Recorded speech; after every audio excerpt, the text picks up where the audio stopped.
У нас есть телефонный звонок. Добрый вечер, слушаем вас. Добрый вечер, Илья. Я хочу сказать, мне уже много лет, 75, но я считаю, что всех наших слуг народа, а депутаты это слуги народа, я правильно говорю? Ну да. Вот, посадить их как слуг народа на «Жигули». Не тысячей мало, посадить тоже их, дать им реальные зарплаты, только тогда мы сможем тогда наладить экономику.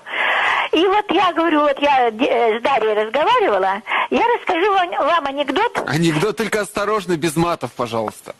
Простите, пожалуйста, я не в том возрасте, чтобы материться. Извините. Это анекдот из «Шанса», из журнала «Шанс». В чем сходство и разница курицы и депутатов?